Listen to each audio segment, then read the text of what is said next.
Bueno, entonces vamos a arrancar con la clase 2 de este club de color y composición de febrero. En este encuentro vamos a avanzar un poquitito en los conceptos de teoría y práctica de color. Nosotros le decimos así porque la investigación para los pintores es una investigación con base teórica, pero su fundamentación está en la práctica. Un poco lo que hablábamos recién al comienzo.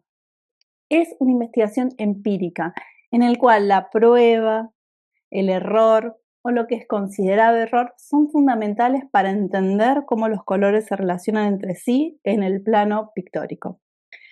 No va a ser suficiente que conozcamos los conceptos así hablados, sino que a la vez vamos a tratar de ir entendiéndolas viendo los colores funcionar. Ya vimos la clase pasada que por esta palabra y en esta herramienta que fuimos construyendo nosotros, esta palabra que es la interacción del color, es muy difícil asignarle a los colores características fijas e inmutables. Vamos a ir viendo que son bastante lábiles esas características que podemos mencionar. Entonces, vamos a profundizar un poquito en los conceptos a partir del círculo cromático que construimos la clase pasada. Sí me gustaría hacer una aclaración. Hay muchas herramientas de trabajo con el color, muchas herramientas de conocimiento de color. Herramientas, yo les digo, a los círculos o las herramientas que se generaron a partir de alguna investigación y que hoy nos sirven para trabajar el color. Hay círculos cromáticos y hay algunos sistemas de color. Ahora les voy a mostrar una diapositiva. ¿Cuál es la característica que reúne a estas herramientas de trabajo con el color?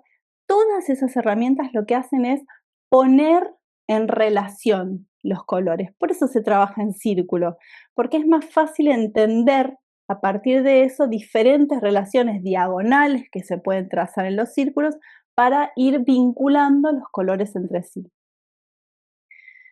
En estas herramientas lo que hicieron los pedagogos o los artistas o los pedagogos artistas fue analizar el comportamiento de los colores, el comportamiento del color en la pintura. Si ustedes empiezan a buscar o a hacer su propia investigación en internet, es importante que se limiten a el color en pintura, a las investigaciones que tienen que ver con el pigmento, porque van a encontrar que la investigación del color abarca muchas disciplinas y puede llegar a ser confusa la información entre colores luz, por ejemplo, o la investigación que pueda hacer un físico y la investigación teórico-práctica empírica que vamos a hacer nosotros o que tenemos que hacer nosotros como pintores. Es muy diferente. Por eso siempre hagan una limitación de esa investigación a los colores en pintura. Como dijimos, también pueden encontrar en síntesis sustractiva, también es posible. Los primarios que acordamos nosotros, que son nuestros primarios, son el rojo, el amarillo y el azul, y es importante que sea ese canal de investigación el que ustedes busquen, porque lo otro va hacia otros lados y va a ser contradictorio en un punto, los va a confundir. Les voy a compartir ahora la selección de círculos cromáticos, que esto lo encuentran en el drive nuestro, de estos círculos cromáticos que están un poquito más asociados a nosotros, se abren un poquitito. El que usamos nosotros y con el que estamos construyendo a partir de la bibliografía este taller es el de Itten, que es este que está acá abajo. Y después están estos dos, el de Newton, que es como el primero, más asociado a la física del color, el de Goethe está ahí, al límite, y después el de Gebrel, que se usa, a veces lo van a escuchar mencionado también, y este sistema de color de Munsell, que nos sirve un poquito para dar comienzo a esta clase de hoy, porque el de Munsell es un sistema de color. Entonces no incorpora solamente el tono saturado, como el de Itten, el tono en su máximo esplendor, sino que también incorpora tres como ejes cartesianos. El valor es el eje, la columna, el tono es el aró y la saturación es la porción, como si fuese la porción de pizza, el triángulo.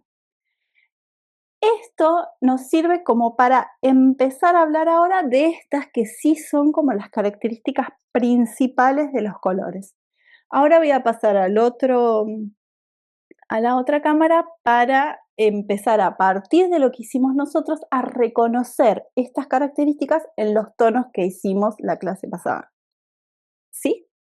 ¿Estamos hasta acá? Bueno, entonces, volvemos a esta es nuestra herramienta, esta es la que acabamos de mencionar. Acá están algunas de las características que vamos a definir ahora también. Yo se las voy a decir con con el mismo léxico que usa ítem, que es desde donde estamos bajando los contenidos nosotros para la parte de color. Entonces, vamos a ver nuestro círculo cromático, ¿no? El que inventamos nosotros. Nosotros partimos de 3 tonos, ¿sí? 3 tonos que son tonos saturados. Estos 3 tonos son tonos saturados o colores. Tonos saturados. Cuando digo tono, podría decir color. El tono es el color. Es decir que tengo que decir violeta, puedo decir violeta rojizo también, violeta azulado, ese es el color. Digo verde y digo amarillo. Le puedo agregar otra característica, por supuesto, amarillo limón, verde talo, son violeta, verde y amarillo. Y además de ese color, el tono, al cual yo asocio, o sea, lo asocio a los amarillos, lo asocio a los violetas, lo asocio a los rojos, ese es el tono. La saturación es la pureza que tiene ese color. Los círculos en este círculo cromático que nosotros estamos usando como base, este o el de ítem, sus tonos están en la máxima expresión, están saturados, todos estos tonos, ¿sí? Ahora, puede haber tonos saturados oscuros, como el violeta,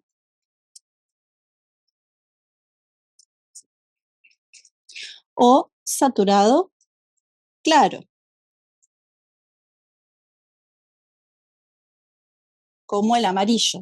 Eso no significa que uno sea más saturado que el otro. Los dos son igualmente saturados, solo que uno es más claro y otro es más oscuro. Pero, perdón, una pregunta. Sí. ¿Eso tiene que ver con la luz? Ahora voy ahí. Ahora exactamente voy ahí. Okay. Entonces, nosotros tenemos tonos saturados oscuros y tonos saturados claros. ¿Qué significa que uno sea oscuro y uno sea claro? Que el oscuro está más cerca del negro y que el claro está más cerca del blanco. Así nos organizamos nosotros, por comparación. Entonces, el oscuro, vamos a ponerle más cercano al negro,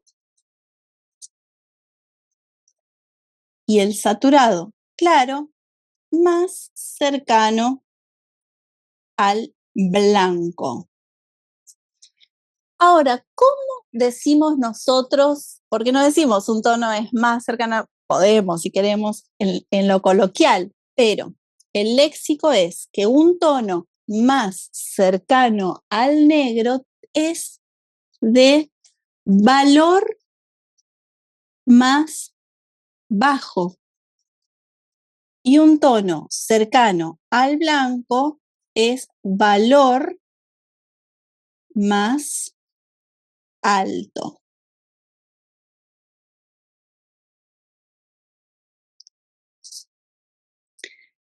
Podemos encontrar, valor es la palabra que en la bibliografía que yo sigo, incluso en el glosario que yo también les pasé, hoy se los actualicé, pero se los voy a copiar en el grupo para que lo vean, es información que les va a venir bien, un glosario de términos de color.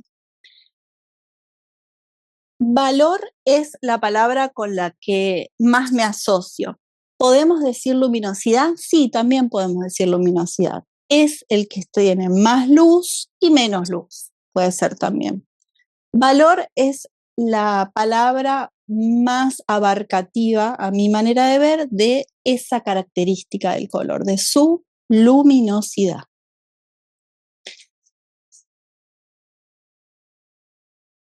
Entonces, ¿hasta aquí estamos? ¿Vamos bien? Ahora vamos a hacer igual un raconto, vamos a volver. Siempre hay que volver muchas veces. Bueno, entonces, nosotros partimos de 3 tonos saturados y los fuimos mezclando para ver qué pasaba, ¿no? Vemos que teníamos un saturado claro, un saturado oscuro. El verde podría ser un saturado medio, o sea, de valor medio. Después, cuando veamos un poquito más de valor, vamos a ver que se ubica ahí, en la escala de valor, más o menos al medio.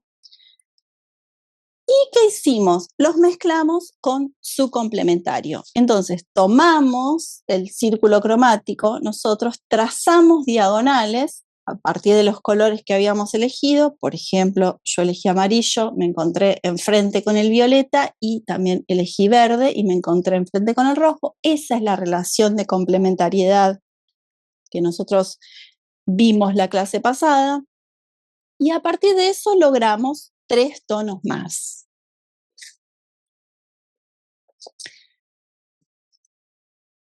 Ahora, estos 3 tonos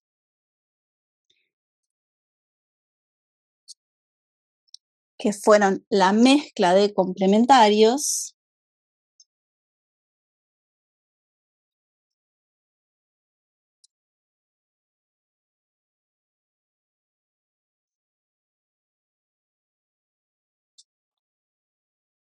también son tonos.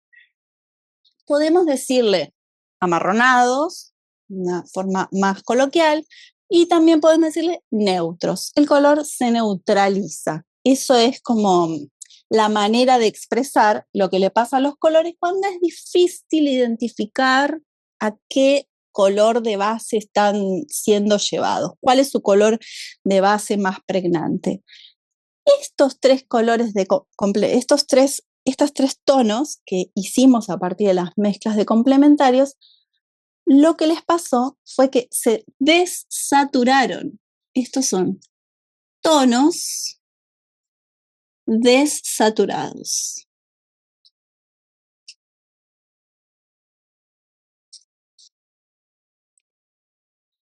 Y lo mismo, también podemos identificar un tono desaturado, no diría claro en este caso, pero un tono desaturado de valor medio y un tono desaturado de valor bajo. ¿Sí? Entonces, son tonos, colores desaturados de valores medios o bajos. Fíjense que cuando mezclamos complementarios, se quitan un montón de luz. O sea, como que la luz se pierde. Esa saturación se desvanece completamente. Para aclarar estos tonos, vamos a necesitar recurrir al blanco, recurrir a algún color muy potente, porque al toque, muy, muy velozmente, pierden su luminosidad y saturación. Bueno, ¿vamos bien hasta acá?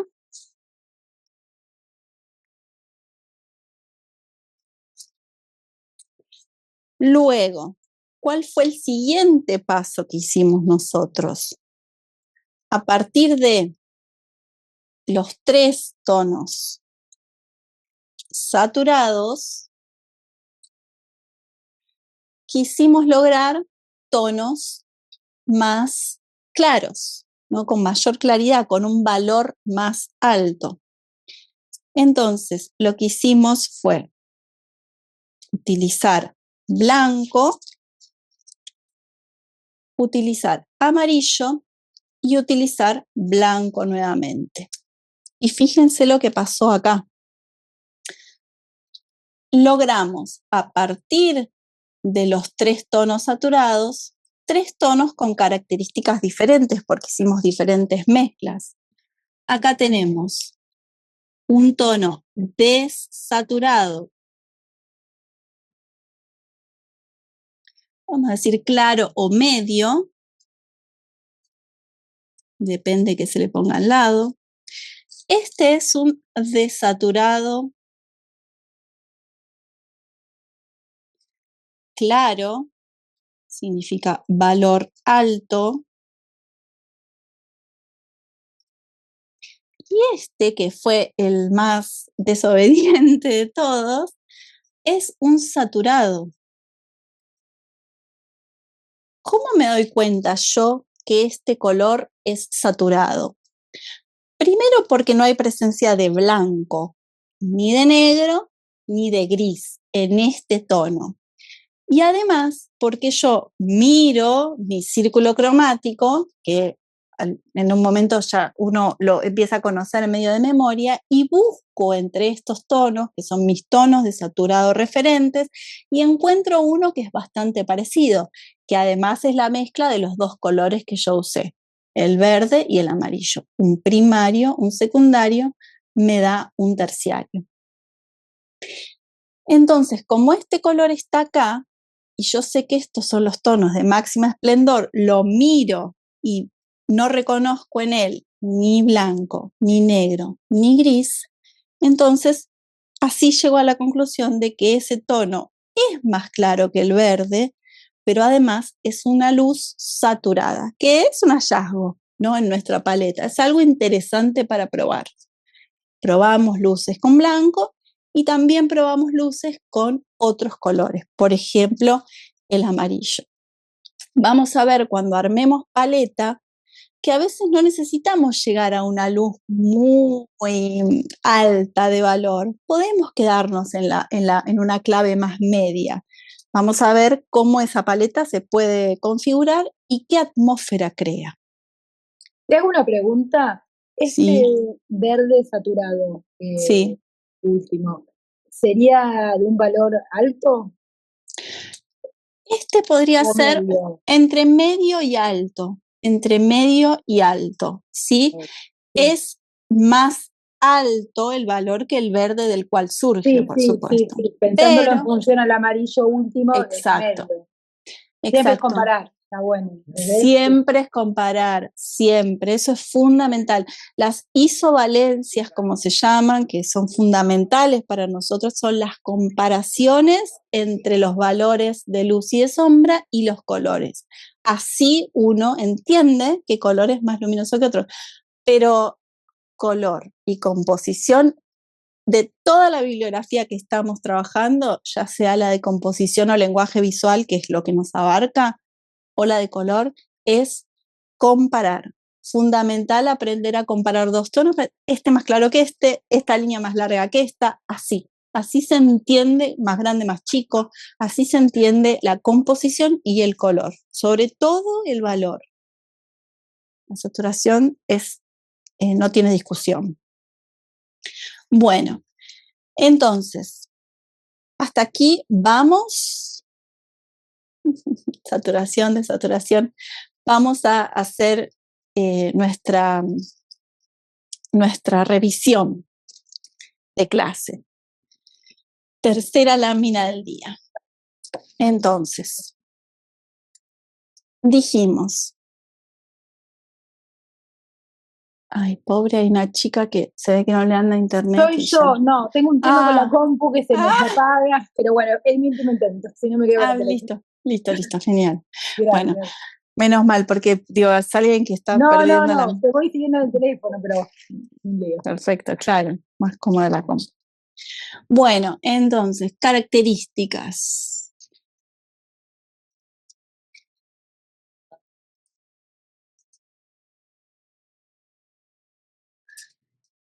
De los colores.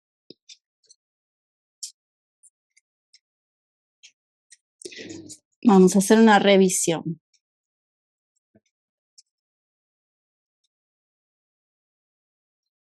el tono, tonalidad,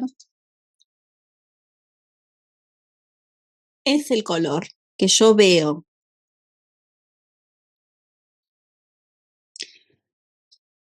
Que yo veo y a cuál lo asocio también puede ser, porque por ejemplo, hay grises que tienen una tonalidad, pero no es rojo, es gris rojizo, puede ser también así. ¿A qué color yo lo asocio? Ese es el tono.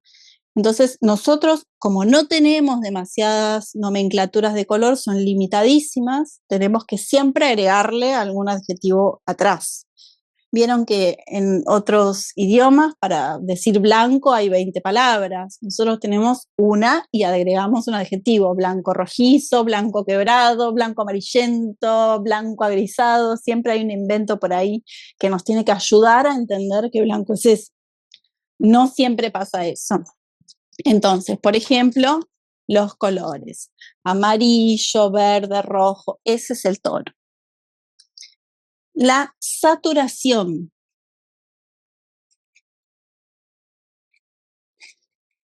Vamos a poner versus desaturación. Bueno, no puse versus. Voy a agregar versus.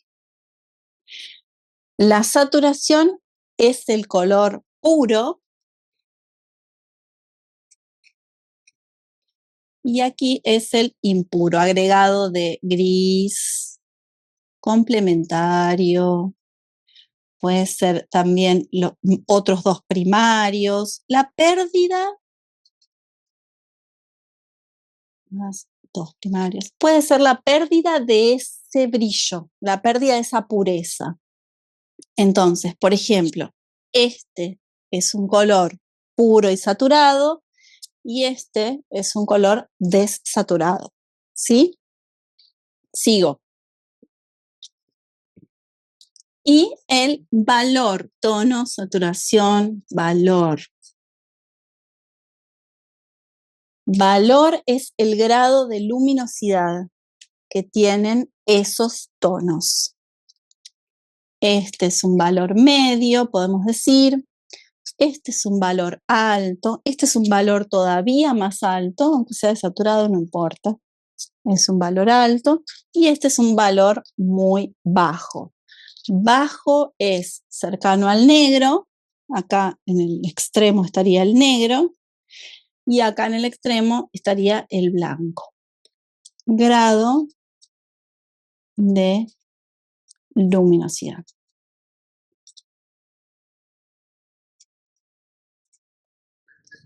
Valor también podrían tener estos. ¿Cómo me doy cuenta si este tiene un valor medio o algo así? Tengo que comparar. Poner uno al lado del otro y decir, este está un poco más acá. Entonces así voy armando una escala de valor, lo que sería una escala de valor.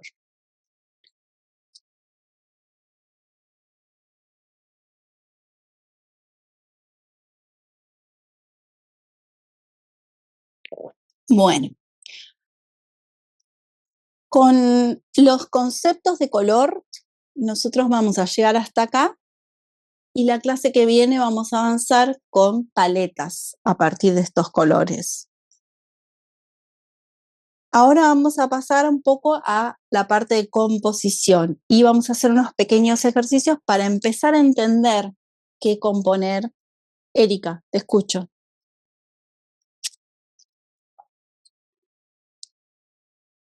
No te quería interrumpir, sí, perdón. Cuando yo trabajo con más agua, sí, ¿estoy afectando el tono? Entonces. No, la saturación. La saturación. Sí, sigue siendo rojo. Aunque sea agua, solo agua. Sí, okay. Sigue siendo rojo. Ponele, bien. Rojo dije como ejemplo. Pero sí. Sigue siendo el tono, lo que pierde es saturación, lo que pierde es vivacidad. Sí. Por ejemplo, exactamente esa palabra. Bien. Muy bien. Bien. Con la acuarela, claro, con la acuarela. Claro, sí, justo, iba a decir eso. La acuarela tiene su complejidad porque, ya lo dijimos la clase pasada, no tiene el blanco, entonces hay ciertas cosas que hay que adaptar de lo que vamos diciendo, pero con tono, saturación, todo eso se puede entender también para la técnica, ¿sí? Buenísimo, gracias. Bueno, entonces, ¿si avanzo o preguntas? Okay. Bueno, voy un poquitito más. Entonces, bueno, vamos a pasar a unas, como dijimos, los colores, llegamos hasta acá con sus características fundamentales, avanzaremos en relaciones y paletas y contrastes, vamos a ver la clase que viene. Entonces, conceptos fundamentales de composición. Nosotros vamos a empezar a seguir a Arnhem. El texto está en la bibliografía, es el texto fundamental, es la primera parte la que vamos a agarrar nosotros. La vamos a agarrar y después lo vamos a discutir un poquito porque es necesario algunos conceptos que se presentaban como cerrados en el siglo XX, discutirlos un poquitito ahora desde la contemporaneidad. Pero lo vamos a agarrar para empezar a andar este camino y luego lo vamos a soltar un poquito. Entonces, arte y percepción visual, ya se me vino a la cabeza. Perfecto, porque habla de la percepción, que es muy importante que entendamos un poquito también de eso, ¿no? Lo que vamos a entender como composición, vamos a hacer una definición grande para después ir sumándole complejidades, ¿no? Lo que sería una definición generalista para luego poder ir ajustando a medida que pasen las clases, ir dándole cada vez más contenido. Pero lo que vamos a decir es que componer es organizar, y ya nos vamos a detener en las palabritas, elementos en un plano.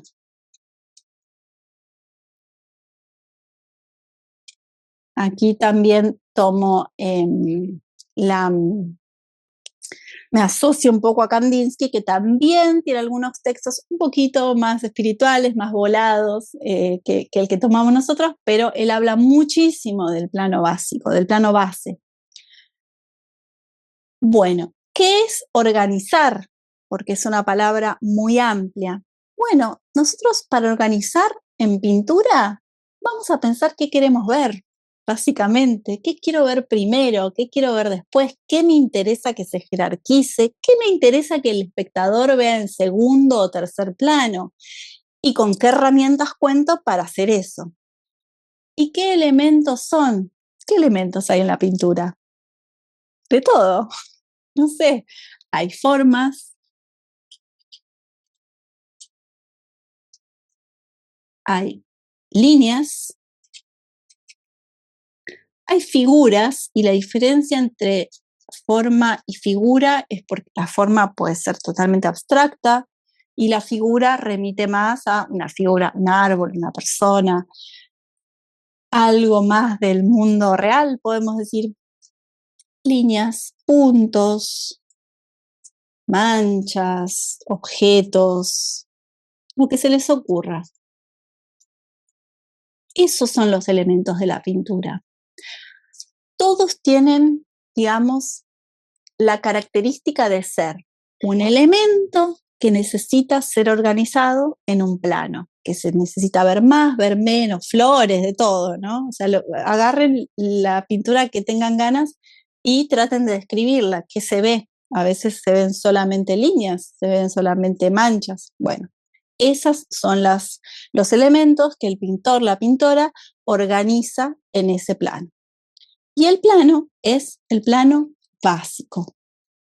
El plano, esa ventana de ilusión en la cual nosotros ponemos un pedacito de ficción, colocamos objetos para que hagan algo nuevo, diferente a lo que están haciendo en la vida real, ¿no? En el caso de que sean figuras.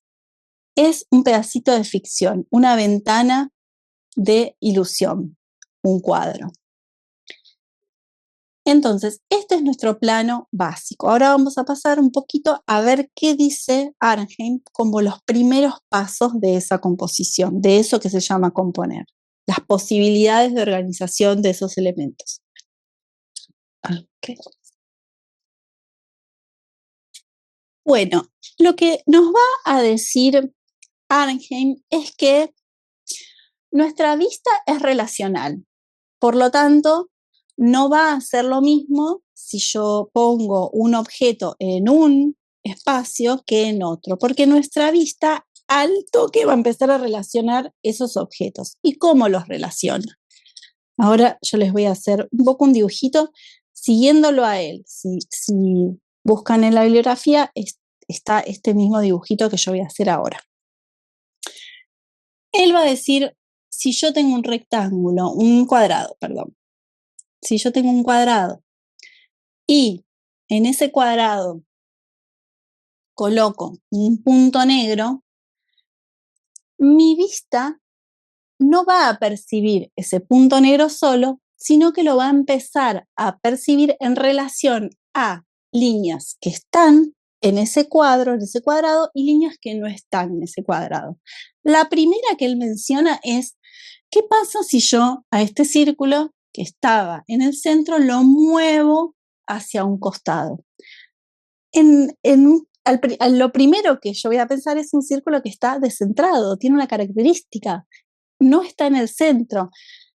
Y ese centro es una fuerza que atrae, pero que no está representada. Eso es lo loco. No está dibujada, no hay ninguna línea que represente ese centro. Sin embargo, nosotros percibimos que no está ubicado perfectamente en el centro. Él va a decir que esas son nuestras facultades de percepción, que nuestra percepción lo que hace es poder adjudicarle a ese círculo la característica de que no está centrado. Esa afirmación ya contiene una relación entre ese círculo y ese cuadrado. Y esto, de una manera muy simple, que ahora vamos a empezar un poquito a complejizar, es como la primer relación de composición, la primera forma de componer. Un objeto, un elemento que se empieza a relacionar con un cuadro, con un contorno. Hay además una relación muy clara, ya que hablamos de esto en la primera parte de la clase, de valor. El círculo es muy oscuro, por lo tanto resalta, y el fondo es muy claro. Entonces no hay posibilidad de que entre ellos dos se unan, porque están totalmente contorneados, están definidos. Entonces, por este descentramiento que le hicimos a este pobre circulito, lo que percibimos es una primera característica que podemos decir de esta pequeña composición, que es un desequilibrio. No está 100% equilibrada. No es lo mismo si yo elijo ponerlo perfectamente en el centro, midiendo, que si yo lo muevo más ahí o si todavía lo asocio más a un vértice.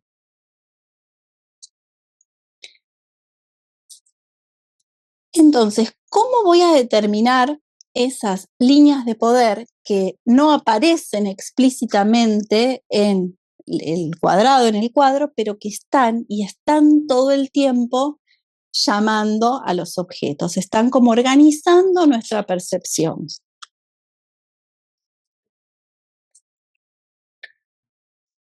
Arnhem lo va a mencionar a estas líneas que ahora les voy a mostrar, el esqueleto estructural del cuadro. Para entender ese esqueleto, lo que tenemos que determinar es cuál es el centro. ¿Y cómo se determina eso en un plano pictórico? Vamos a pensar que es un rectángulo, pero es lo mismo si es un cuadrado. Estamos pensando siempre en estas formas ortogonales, no ángulos rectos. Si este es mi cuadro, lo que hago es trazar dos diagonales que se crucen en el centro exacto. Entonces, Arnhem dice que estas líneas, él agrega algunas más, nosotros vamos a sumar estas, que son las que dividen el cuadro en dos mitades verticales y dos mitades horizontales. Esto es el esqueleto estructural del cuadro. A partir de estas líneas yo puedo empezar a pensar en izquierda, en derecha, en centro, y puedo empezar a adjudicarle a esa composición adjetivos, características, ¿no? Puedo empezar a pensar qué quiero. Quiero que sea desequilibrado, quiero que esté perfectamente organizado, que respete las ortogonales, que aparezca una diagonal, que sea un barranco o que sea una composición perfectamente equilibrada. Esos adjetivos, esos pensamientos de atmósfera que yo voy construyendo en mi cabeza, me ayudan a crear un clima para ofrecerle al espectador. Si yo quiero que veas esto tengo ganas de mostrarte. Estas son como las trampitas del cuadro, nos ayuda a poder crear ese clima. Vamos hasta acá.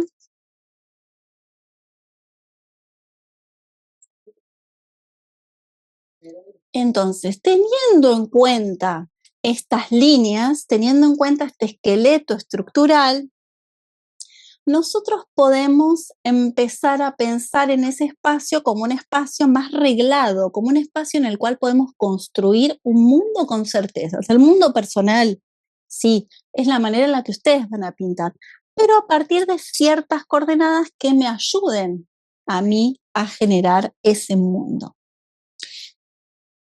Volviendo a Arnhem, y ya le vamos a ir soltando la mano, estas líneas, aunque no dibujadas, aunque no representadas, aunque no visiblemente activas, influyen en la forma en la que percibimos. Ahora, yendo un poquito más allá, ¿qué nos va a proponer Arnhem? Todavía complejizarlo un poco más, y acá es donde también empieza lo interesante y nos vamos acercando a nuestro propio ejercicio. Bueno, sí, tenemos nuestro cuadrado y tenemos nuestro círculo que había quedado en un punto, ¿no? Pero, él va a decir, ¿qué pasa si además de ese cuadrado base y ese, yo le dibujé el contorno, pero si es un bastidor, una hoja, lo mismo tiene contorno, lo mismo tiene una separación del mundo real? ¿Qué pasa si además de un círculo hay otro?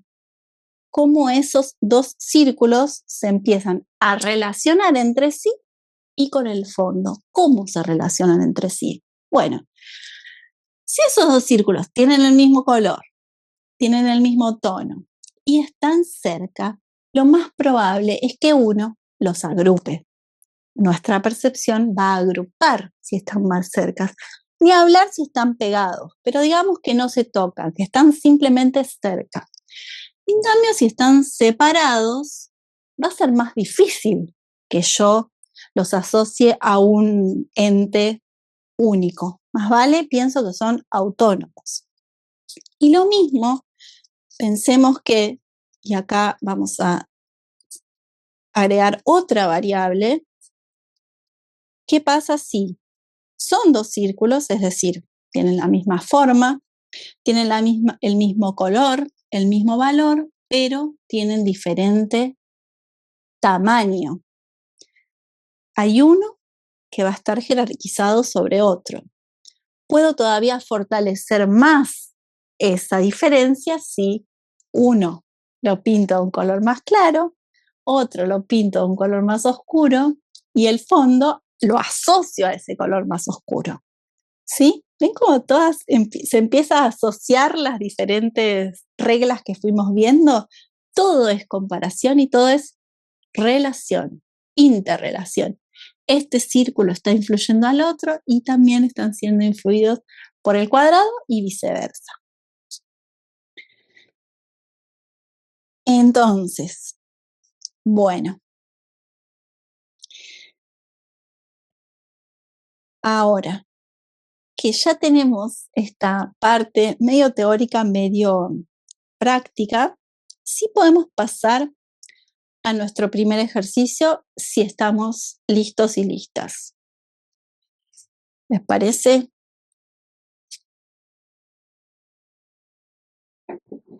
Sí. Bueno, Nati, gracias.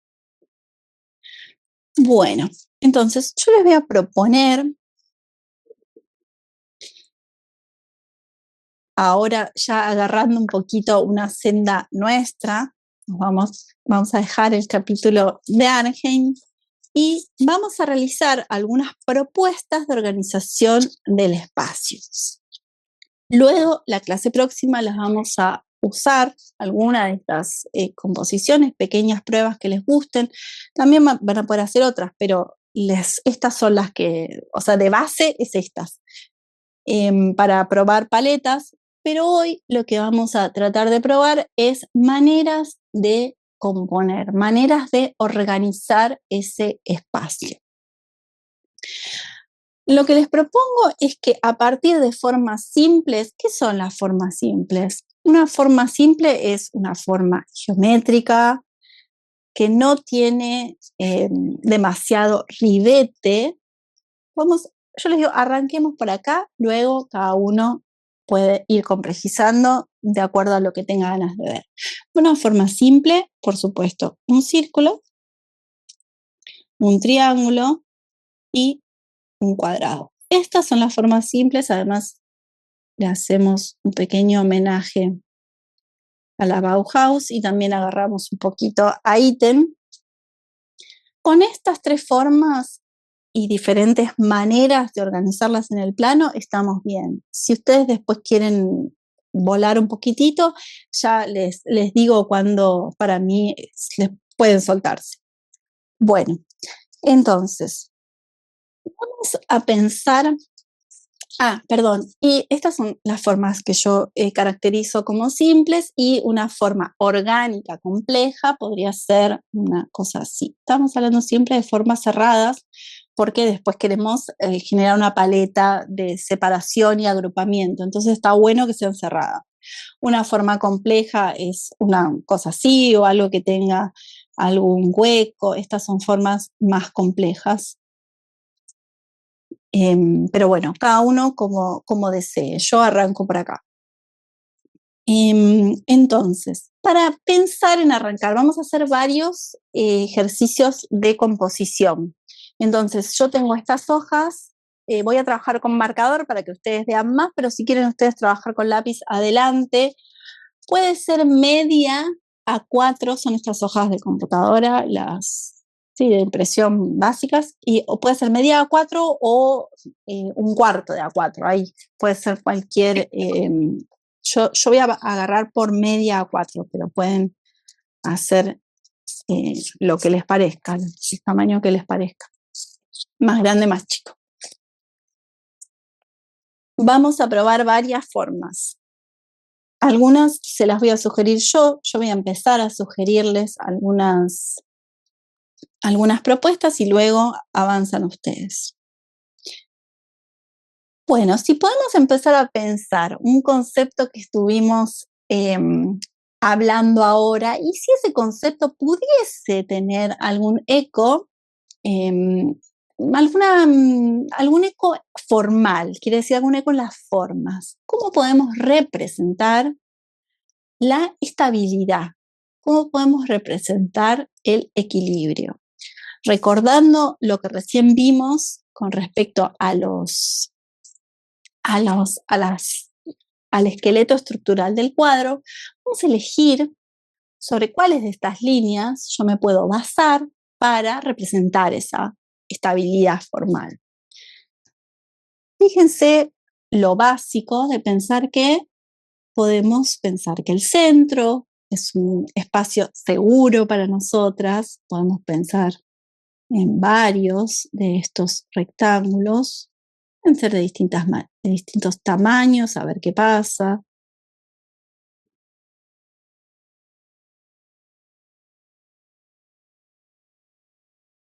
¿Qué pasa si agrego uno atrás?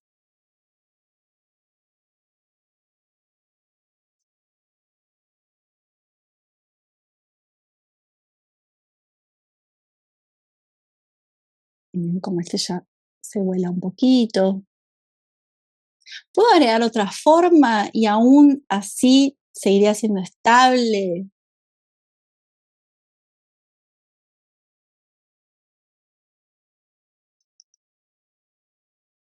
¿Qué pasa si tomo otro por acá?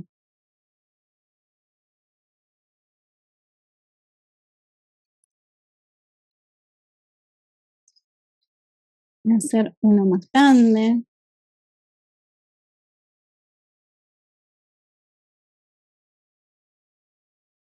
Fíjense ahí cómo comparten la base.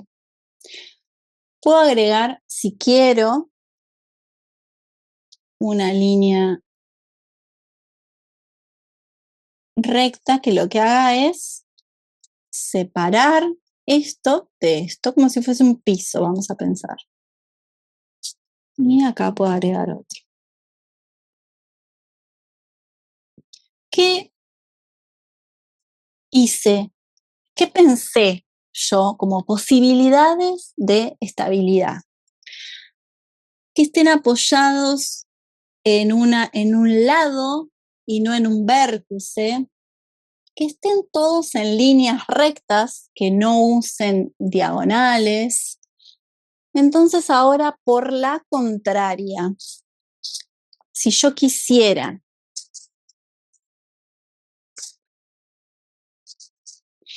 ir a uno que tomando estas ideas fuese desequilibrado, porque dijimos recién la relación, la comparación, lo equilibrado con lo desequilibrado. ¿Puedo a partir de esto pensar cómo sería entonces si logro que algo equilibrado tiene estas características que puedo enunciar? ¿Cómo puedo hacer algo desequilibrado?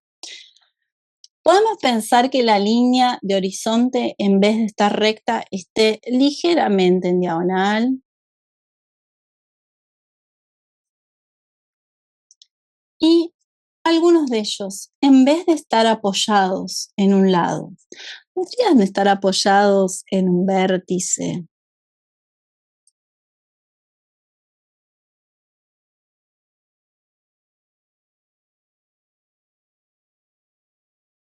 Ya no comparten un mismo piso. Las relaciones entre ellos ya no son de ángulos rectos, empiezan a aparecer ángulos oblicuos, o sea, no de 90 grados.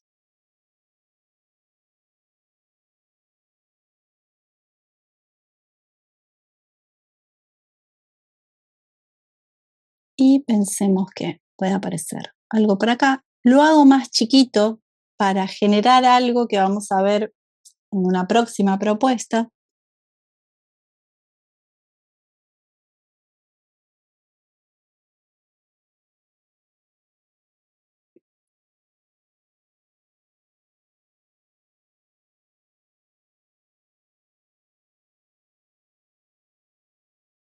Este los pinto para que no se vea la línea.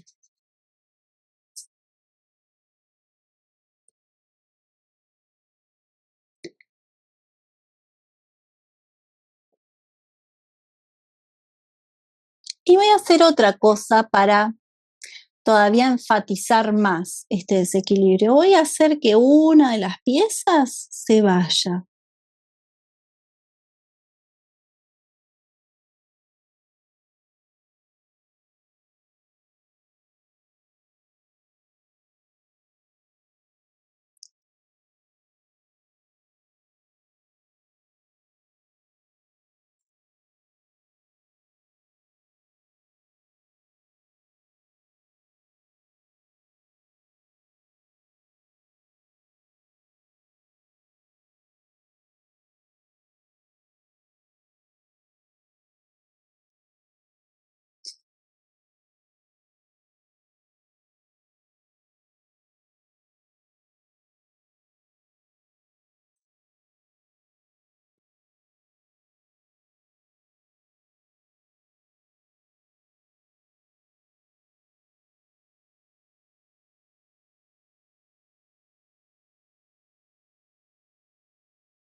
¿Estamos bien hasta acá?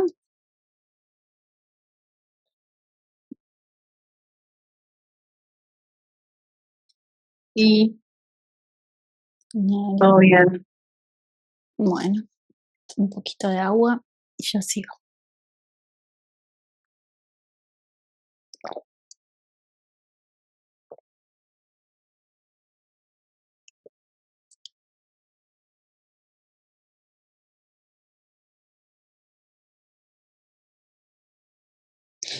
Nosotros elegimos estas formas para esquematizar, ¿no? ¿Qué podemos pensar que, por qué no?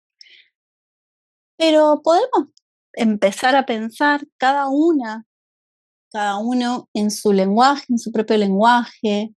En vez de formas, ¿qué podría poner? ¿Qué está asociado? ¿Qué me gusta pintar a mí? En vez de estas formas, me gusta pintar flores. ¿Qué?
Ahora, yo puedo pensar, bueno, no es la única opción, ¿no? Ni de estabilidad ni de desestabilidad. ¿Hay otra manera de representar eso? Por ejemplo, vamos a arrancar por la desestabilidad, el desequilibrio. Podemos pensar, por ejemplo, que, bueno, dijimos, en base a nuestro esqueleto estructural, acá hay una relación de ángulos rectos, hay un centro determinado, hay como 4 cuadrantes, ¿no? ¿Qué pasa si yo, en vez de utilizar toda la obra, todo el cuadro, perdón, utilizo solo un pedazo? Solamente pongo elementos en una parte. ¿Podría generar una desestabilidad? Y ahí entramos en otro concepto interesante, que es el de la simetría-asimetría. La simetría formal es una estrategia pictórica, plástica, para generar equilibrio. Si yo pongo, vamos a decir, la axial, que es la más obvia, tal vez. Si yo pongo de este lado lo mismo que de este, obtengo una simetría, una correspondencia perfecta, formal, entre entre estos dos cuadrantes. Por ejemplo, podría ser el ejemplo de, voy a hacer un esquema, de que si yo tengo este cuadro y tengo trazado el centro. Yo voy a hacer estas líneas, pero son las imaginarias, ¿no? Estas no las veo. Esta es la estructura. Si yo tengo esta estructura, puedo pensar que una simetría podría ser una cruz.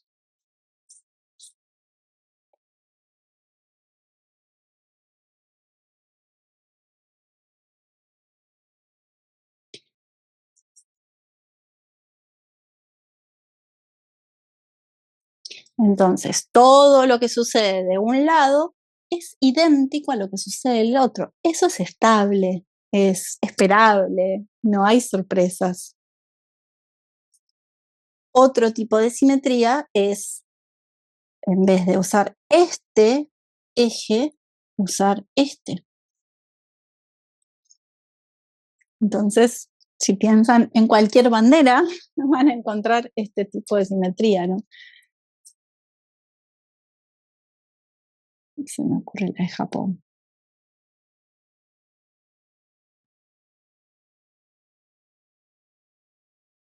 Y pensemos un círculo.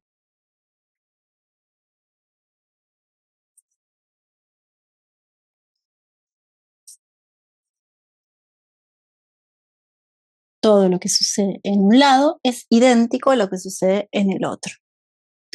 Pero entonces les propongo,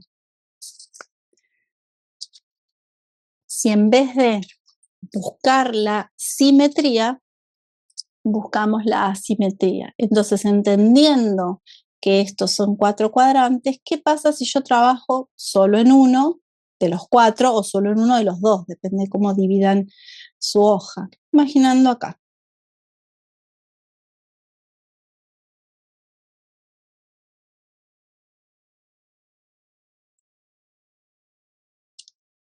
Vamos a pensar lleno de objetos acá y voy vaciando. Puede ser o dejar solamente acá.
Y lo voy mirando. Y es mi mirada la que, a partir del concepto que yo me puedo plantear, toma las decisiones. Es decir, que yo ahora estoy viendo lo que estoy haciendo y eso me da una retroalimentación para entender cómo quiero seguir. ¿Qué hago? ¿Sigo para acá? No sigo, pero quiero generar el desequilibrio. Entonces, ¿qué puedo hacer? ¿Puedo hacer más chiquito acá? ¿Cómo puedo generar esa diferencia entre esto y esto? Relaciones asimétricas. Puedo ir probando otras formas. Si ustedes tienen en la cabeza algo, alguna variante, si están trabajando con algo en su obra personal que tienen ganas de probar. Recuerden la tercera pata del taller, la parte de la experimentación. Bueno, este es un momento para empezar a experimentar.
borren, ustedes que tienen la posibilidad de...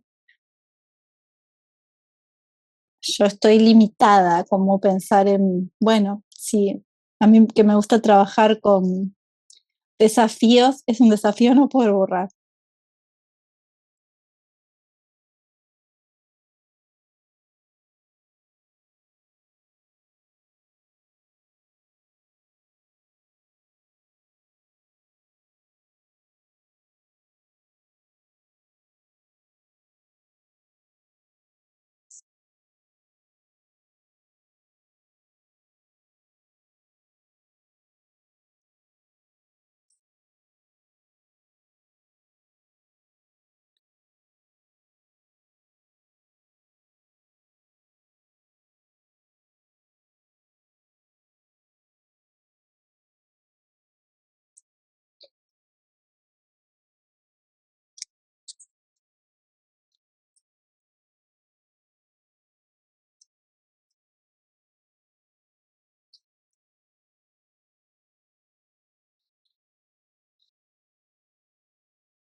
Bueno, avanzo un poquitito más.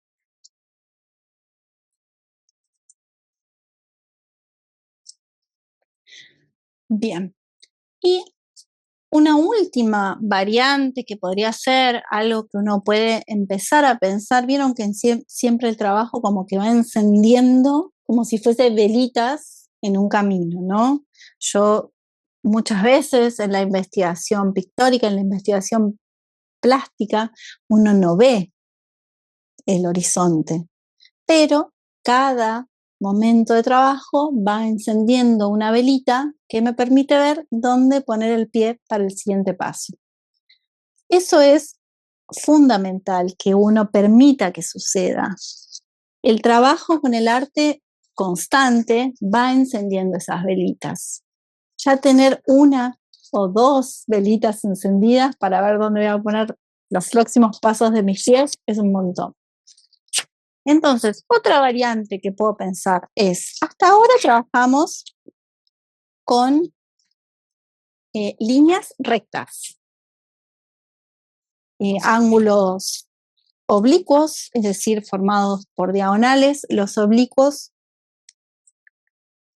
son un ángulo recto, 90 grados, y los oblicuos son los que generan este tipo de vinculación entre las líneas. Entonces, nosotros en nuestro plano básico tenemos ángulos rectos y ángulos oblicuos. Los que forman estas líneas de la cruz son siempre rectos, ¿no? Entre los vértices son rectos, y acá tenemos ángulos oblicuos que generan, ya vimos, que nos ayudan con esta idea de desequilibrio. Apoyarnos en alguna diagonal es como una fija. Ahora, ¿qué pasa si en vez de estas líneas podemos usar curvas? ¿Qué pasa si sobre este esqueleto estructural yo pienso que aparece una curva? Esa curva puede ayudarme con esta idea de desequilibrio. ¿Y qué características tiene que tener esa curva? Puede ser más tipo, no sé, electrocardiograma, podemos pensar, o bueno, es un electrocardiograma un poco loco, o puede ser una curva descendente. ¿Qué características tienen que tener? Para eso probamos.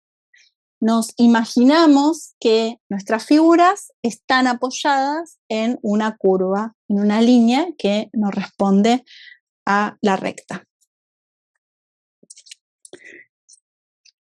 Entonces voy a pensar que acá hay una curva. No la tengo que dibujar, es de esas líneas invisibles. Lo pienso, voy a pensar.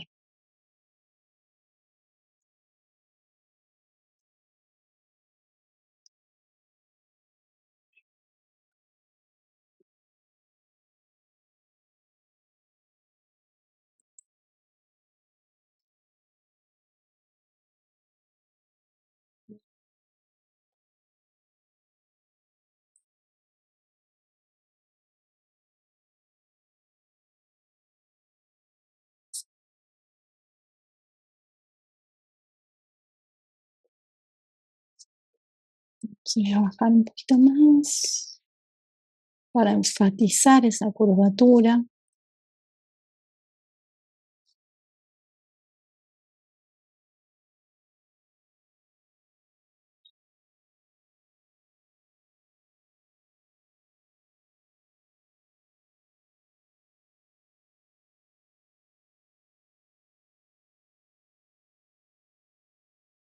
Y acá ya tendría que ir subir.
Voy a bajar un poco, porque no quisiera que me quede en la misma línea en donde entra y donde sale. Entonces, si pudiese borraría este triángulo. Ahí, voy a hacer eso.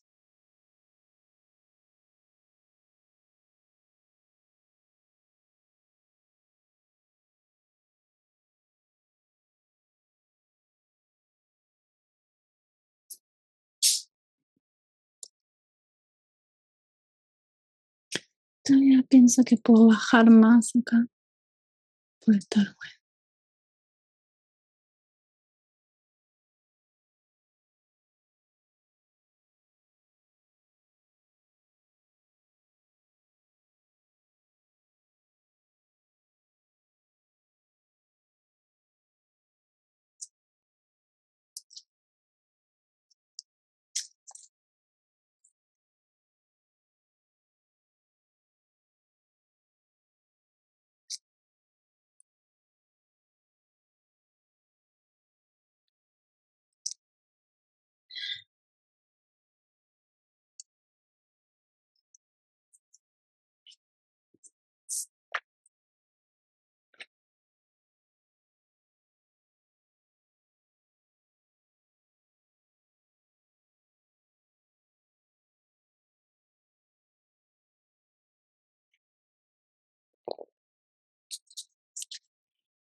Vamos a pensar ahora un poquito sobre los bocetos que hicimos. Vamos a imaginar que en vez de formas geométricas, lo que yo quiero hacer es árboles. Bueno, si yo tuviese que pensar en árboles, porque es la forma que a mí me interesa trabajar, Si quisiese generar un espacio más equilibrado, tal vez podría pensar en una línea de álamos para asociarme a esta manera de componer. Pinos, árboles que sean iguales, que su tronco no tenga muchos nudos, que no haya mucha información de ramas, una forma limpia y pareja, contorneada, podemos pensar. Eso seguramente es una forma que más fácilmente yo puedo asociar a este esquema de composición. Y si pienso en esta manera de componer más desequilibrada, puedo pensar en árboles más nudosos, con troncos que formen diagonales entre sus ramas.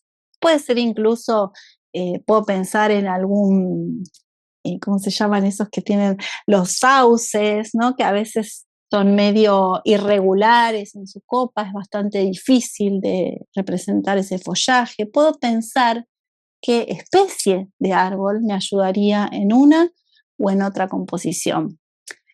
Y esos pensamientos alrededor de formas, figuras, atmósferas, me van a ayudar a entender, bueno, quiero un paisaje idílico, quiero un paisaje más tormentoso, ¿qué quiero pintar? Ir agregándole capas de sentido a lo que uno hace, construye certezas también. Ese es el mundo imaginario que todos tenemos. Eso hay que volverlo cada vez más frondoso. Es como si uno leyera un cuento, un libro. Sumergido en esa atmósfera, la pintura también tiene eso. No es narrativo, es verdad, pero tiene la posibilidad de sumergirnos en una u otra atmósfera.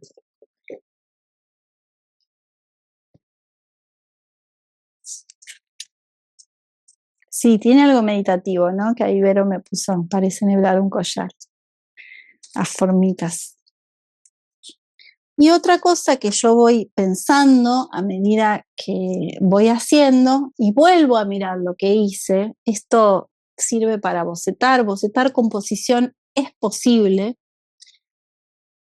Miro lo que hice y pienso si hay alguna de esas ejercitaciones, de esos bocetos, de esas propuestas de espacio pictórico, que sí es más efectiva que otra.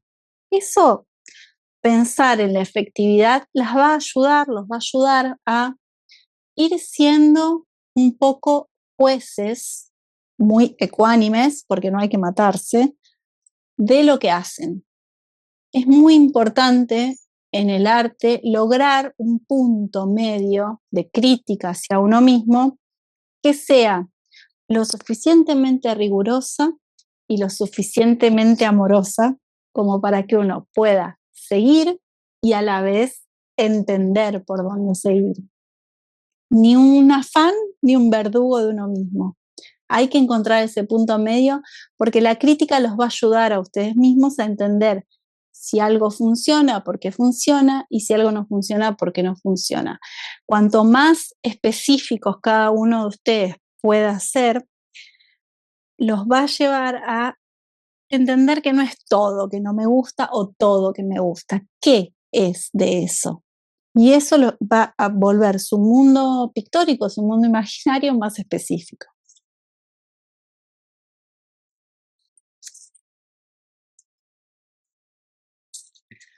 Bueno, avanzo un chiquitín más, están para uno más, así les cuento cómo sigue después esto. Está bueno que tengan bastantes de estas ejercitaciones.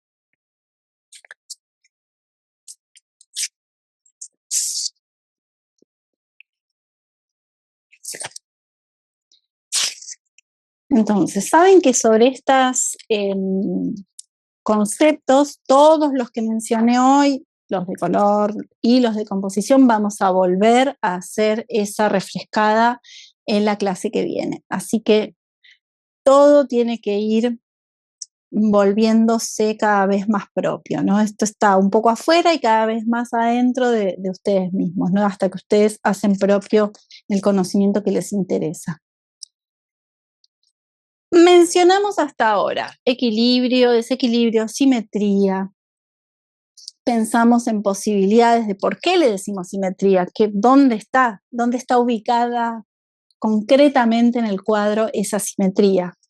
Vimos el esqueleto estructural del cuadro y ahora vamos a agregar otro concepto de composición, que es la profundidad, que es como el descubrimiento de la pintura en el Renacimiento, que empezaron a entender a partir de descubrimientos muy importantes para la historia de las imágenes.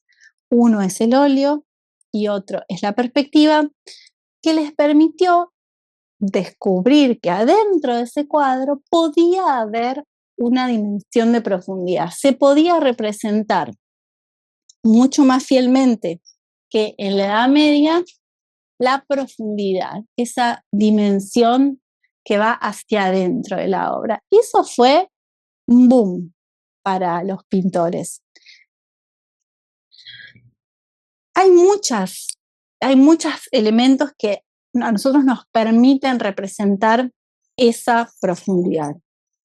Pero básicamente hay uno que ayuda, que lo vamos a fortalecer aún más con la paleta de color, pero para arrancar lo que les puedo decir es que la relación entre las formas y la jerarquización de una forma sobre otra empieza a generar lo que se llama profundidad en pintura. Entonces, lo que yo les voy a proponer ahora es que piensen algunas formas, si quieren seguir con las básicas, adelante, y si no, ya hacia su interés personal, que permite que una forma se vea más que otra.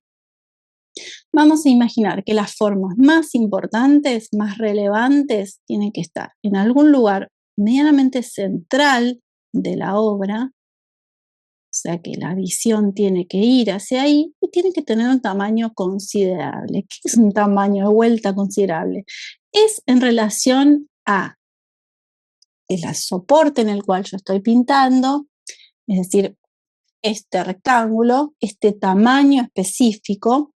Esta forma tiene que ser mediana o grande y tiene que haber otra forma en relación a esta y en relación a este rectángulo para que esta se vea grande, porque si no yo digo, bueno, sí, es grande, pero la enfatización viene a partir de otras formas más pequeñas.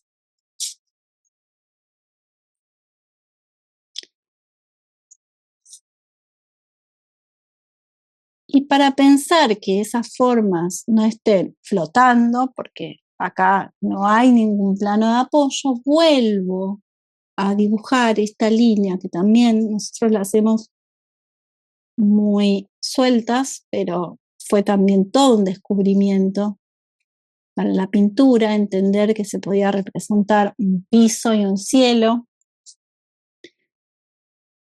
que las cosas no tenían por qué estar flotando en un espacio poco concreto.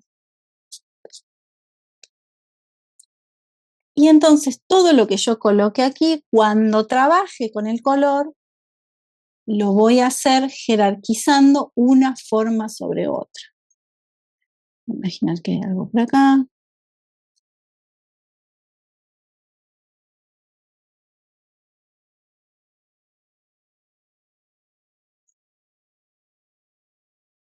Imaginemos que en vez de formas son flores. Bueno, si yo tengo que pensar en esta, voy a pensar en una flor con mucho detalle, con mucho esplendor. Y hacia atrás unas formas tal vez más pequeñas, tal vez no en su máximo esplendor, sino en capullos, o sea, más quietas en su forma final. Y así uno también puede empezar a pensar, bueno, si fuese otra cosa, voy a poner algunas formas también agrupadas para empezar a ver qué pasa si yo agrupo acá unos objetos.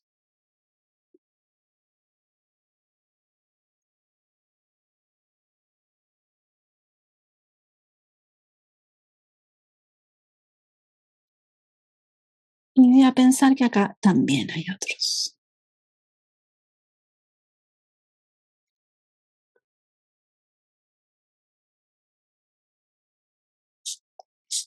Y voy a ubicar algunos sobre la línea de horizonte, como si fuese paisaje, básicamente.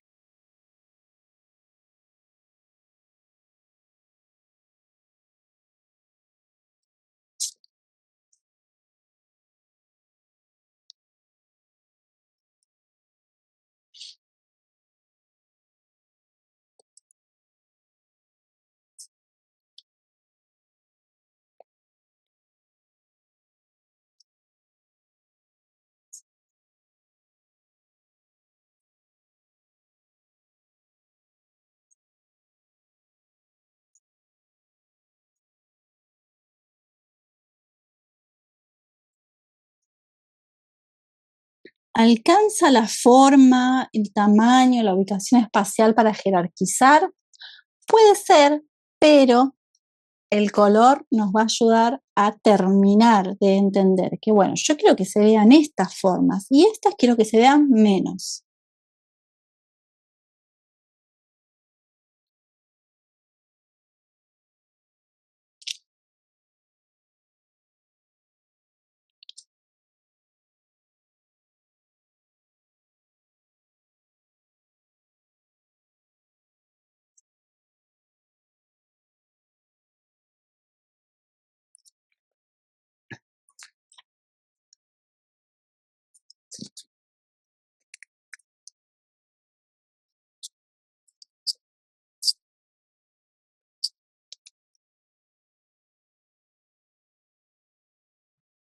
Mari, Sí, en el tema del color, sería como que si yo quiero que haya más atención en estas primeras formas, sería trabajar con colores saturados y después en lo que quiero poner menos atención o que parezca más lejano, sería todo lo desaturado. ¿O puede no es tan ser, así? sí, puede ser, mira, hay variantes, ¿no? Podemos pensar, das saturado un poco más claro, medio a claro, por ejemplo, rojo, verde y amarillo, mediano valor y claro y alto valor, y desaturado oscuro. La oscuridad es importante también. Eso por un lado puede ser. O puede ser claro, es decir, desaturado o saturado claro, y desaturado oscuro. O saturado, puede ser un violeta también que venga acá, violetas y azules. Me estoy adelantando, no quiero confundir, pero también otra cosa que va a ser muy importante es poco contraste, mucho contraste.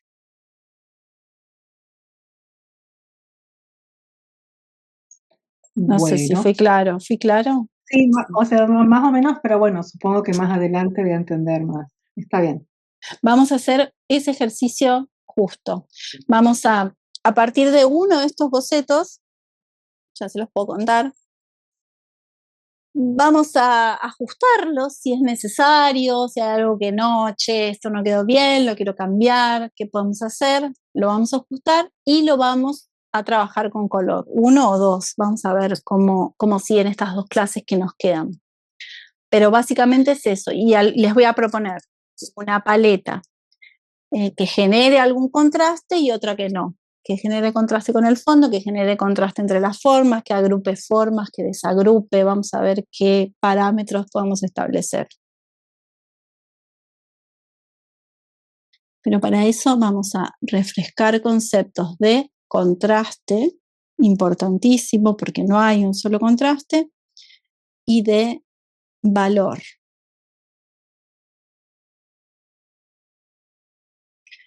Bueno, esto está. Yo acá me imaginé también, bueno, tal vez me gustaría que estas fuesen montañas, no sé, acá qué haría, tal vez un árbol o una casa, empiezo a ver que en base a lo que a mí me interesa o lo que yo estoy trabajando en este momento, siempre esas conexiones asociaciones que no son tan fáciles de volver concepto, pero que suceden en la cabeza, empieza a proponernos un camino a seguir.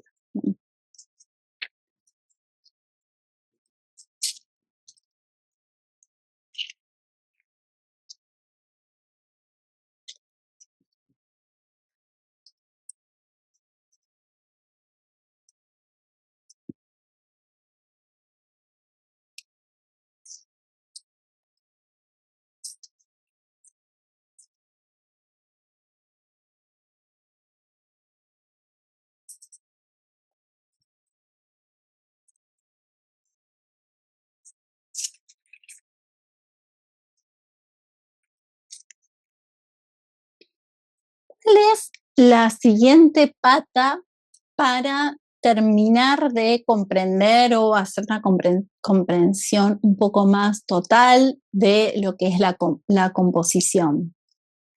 Es el análisis. ¿Qué es lo que uno analiza? La obra de otro, la obra de los museos, la millón cantidad de obras que se pueden encontrar en muy buena resolución en internet. No todas las obras, pero alguna obra es interesante, alguna obra de la historia del arte que cada uno de ustedes busque y trate de analizar. ¿Es equilibrado? ¿Es desequilibrado? ¿Qué forma quiere jerarquizar el artista? Seguro que hay algo. Muchas veces incluso hacen trampa los artistas porque así son y jerarquizan una forma que está atrás. O les voy a decir un ejemplo. El más típico es que la ventana es un día muy luminoso, entonces representan una ventana con mucha luz, entonces todas las figuras del frente están más agrisadas o neutralizadas o amarronadas. Hay múltiples estrategias que es divertido, además de fundamental para entender, que hacen los artistas que todo el tiempo están trabajando con esto. ¿Dónde quiero yo generar mi punto focal? ¿Qué es lo que yo quiero que vea el espectador?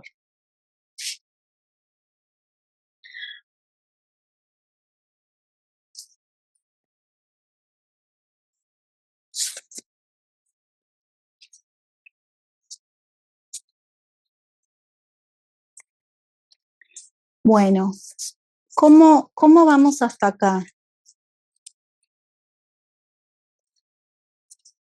¿Alguien quiere contar algo, preguntar algo? Las preguntas también me sirven para entender si algo tengo que decir. Fíjate esto, María.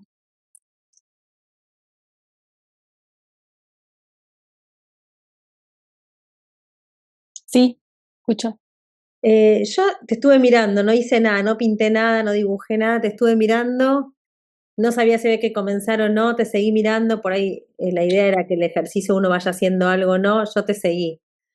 No sé si después lo hago como ejercicio aparte con otras formas. Sí, hacelo, sí, hacelo. Empezar por las formas más simples.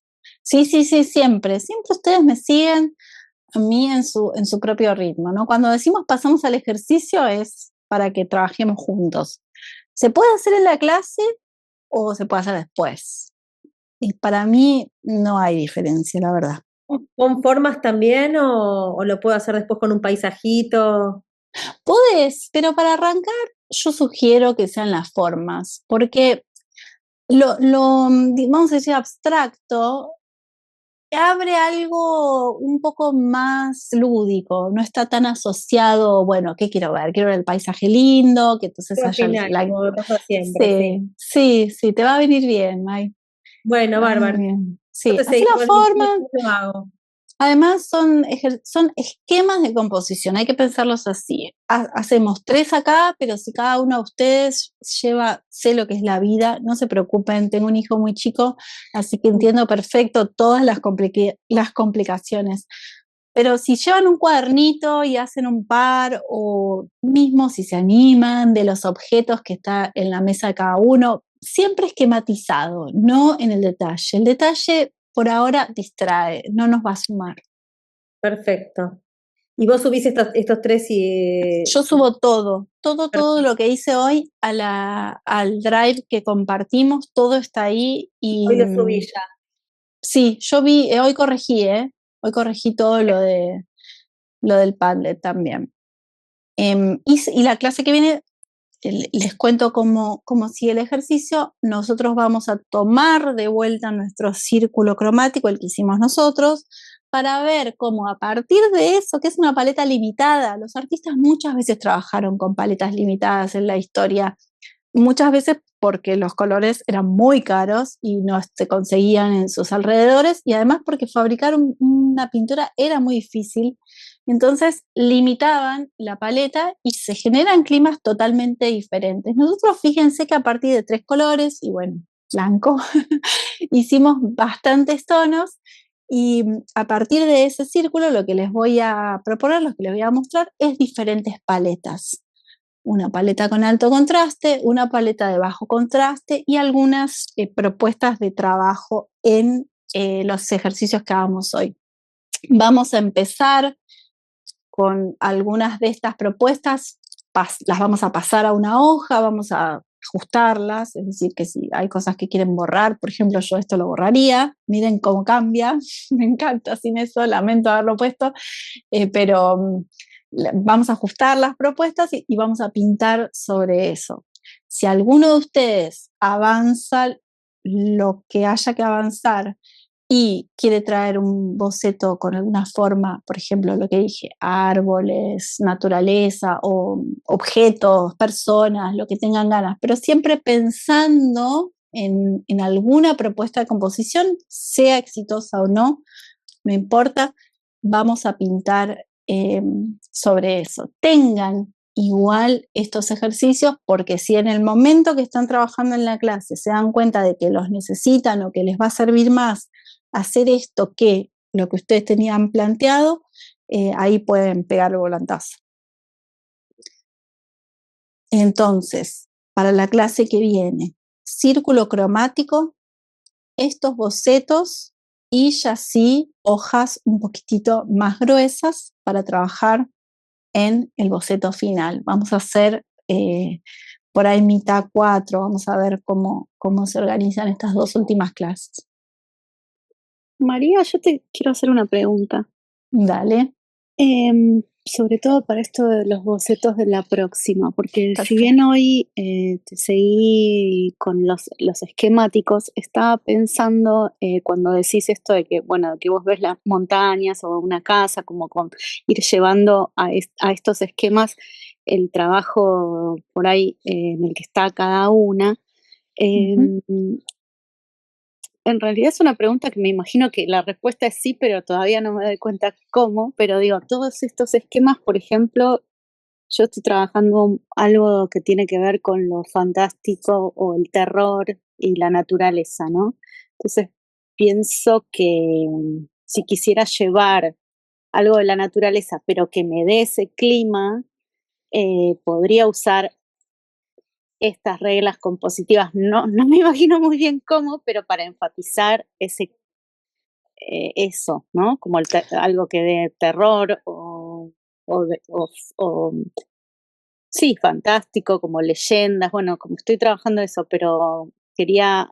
bueno, ahí va a ser fundamental que vos le des más contenido a esa palabra, ¿no? Que seguro la tenés, pero ahora me lo mencionas así como, bueno, terror, para que yo me ubique, fenómeno. Bueno, más contenido desde lo específico que para vos significa ese terror, ¿no? Como más sería sustantivos o adjetivos, palabras sueltas, pero más. Como una catarata. Y además también con estos parámetros, esta es como una trampa, pero que es muy buena como trampa, con estos parámetros que comentamos hoy, empezar a observar obras que a vos te generen terror, seguro las debe haber, fantástico terror, y cómo están hechas, cómo hizo esa figura, está estable, respeta un ángulo de 90 grados o está más en diagonal, está resaltada con respecto a ese fondo, ponerle que ese fondo sea una naturaleza, esa naturaleza, pienso, no va a ser como la de Monet, que hay florcita, bueno, algunas de Monet no son así, justo el que te he visto 500 obras, pero digamos, no van a ser florcitas, vamos a pensar en otro, en Renoir, ¿no? Como así, Sí. florcitas, y la capelina, bueno, tal vez va a ser unos tonos más bajos, más asociados al negro, va a haber algunas luces amenazantes, hay que ver cómo está armada esa paleta, siempre una referencia sutil, de cualquier Bien, tipo.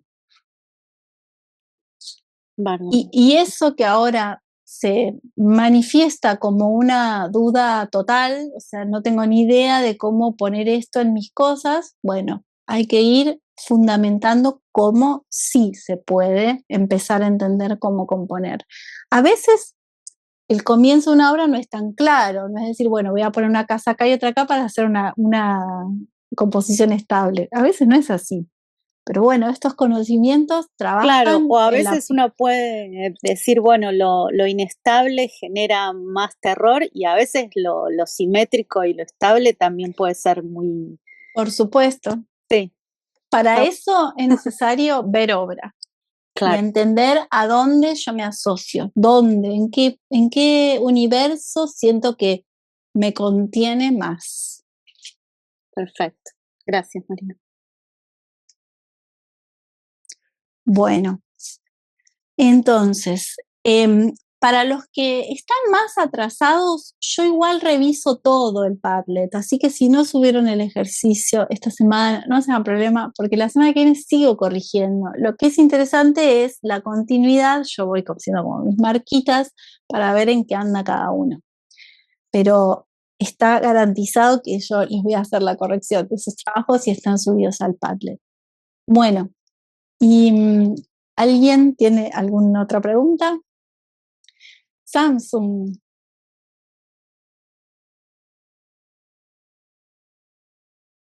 Hola, Hola. no hice tiempo a ponerme nombre, yo soy Vivi. ¿Qué tal? Hola, Vivi. Ah, ¿cómo estás, Vivi? Sí, te Bien, sumaste la semana pasada. ¿Cómo estás? sí, a última hora. Bien, yo quería hacerte una consulta porque yo estuve, digamos, esto que estuve haciendo acá, ¿lo tengo que mandar ahora o hago otro trabajo? O sea, esto era como un ejercicio y empiezo a hacer otro trabajo para enviarlo No, al esos.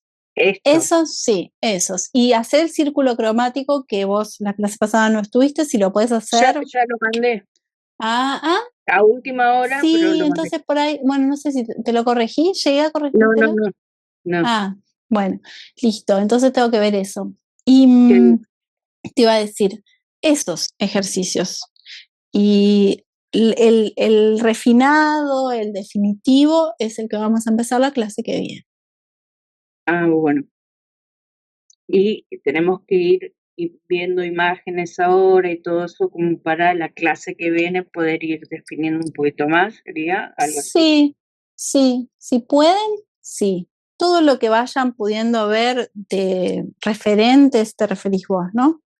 Claro. Sí, pero Sí. no es fundamental, es solamente si ustedes piensan que quieren avanzar un casillero más y dejar las formas geométricas básicas y pasar a ese mundo que están investigando. Para mí, basta con que esto esté en proceso de pintura la clase que viene, que es un poco lo que yo voy a proponer. Ok, gracias. ¿Sí? Mari, yo te hago una consulta que me quedó de un ejercicio. Dale, ¿cómo estás? Perdón, porque justo lo veo ahora. Me corregiste y me pusiste que es una paleta con poco contraste, lo que se llama Sí. reducida. El tema de Bueno, contraste lo vamos a ver la semana que viene. sí, no te puse eso, que lo vamos a ver la semana que viene. Ah, se lo voy a haber puesto a otra. Sí, yo te puse... No, lo dijiste, Sí, entonces como me quedó eso del tema de contraste. Bajo contraste y paleta reducida, vamos a ver la clase, o sea, contraste, no bajo contraste, es una posibilidad el bajo contraste, pero contraste y Bien. paleta reducida, les voy a explicar un poco más lo que es la clase que viene, sí. Sobre eso vamos a trabajar. Silvia. Perfecto. Gracias. De nada. Hola, ¿cómo estás, María? Hola, ¿todo bien? ¿Vos? Todo bien. Todo bien. Te quería hacer una consulta porque esto que hacemos lo vamos a pintar con vos la clase que viene, ¿no? ¿O lo tenemos que Sí. ir pintando nosotros? No, yo Ah, tanta tarea no, porque hay gente que no puede, que no tiene tiempo, entonces avanzo en donde me quedé. Como siempre, los que tienen más tiempo y tienen deseo de pintar alguna, píntenla, pero yo les voy a proponer en maneras específicas de generar espacio. Entonces es como medio, van a pintar con lo que ustedes tengan ganas de hacer. Es súper válido, pero es para este ejercicio voy a necesitar algunos ejercicios, algunos bocetos en blanco, que no estén pintados. Por eso no puedo decir avancen. buenísimo. Para mí esto de la estructura es lo que tengo que trabajar. Que yo empiezo a pintar y no pienso mucho eso, que quiero que se resalte y después me agarran como, no sé, como baches. Digo, ay, ¿cómo hago esto? Dudas. Sí, me agarran las dudas, pero nada, voy Este sobre es la marcha. un conocimiento que trabaja atrás, a veces no es tan consciente, como les digo, ¿no? Ay, qué lindo sería acá, bueno, no sé, generar, qué sé yo, algo de lo que esto, estabilidad, o tal vez es un poco más inconsciente, pero bueno, trabaja así, es como eso atrás, que es donde tiene que trabajar, porque si uno tiene muy, muy arriba en la teoría, siempre va a bloquear un poco, como que bueno, hay veces que uno quiere pintar un cuadro y está perfecto. Buenísimo, gracias. Bueno, de nada.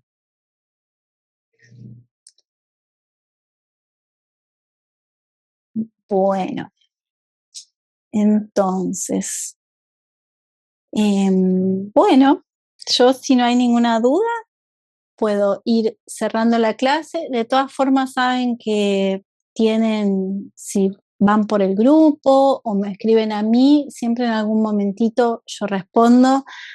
Tienen eso si surge alguna duda con esta próxima preparación de la clase. Si estamos todos en la misma página, entonces me despido y las veo el miércoles próximo. Bueno, bye. Dale, María, gracias. Gracias. Muchas Nos vemos la gracias a próxima. todas. Gracias, adiós. Chao, hasta luego. Chao, gracias. Gracias. Chao.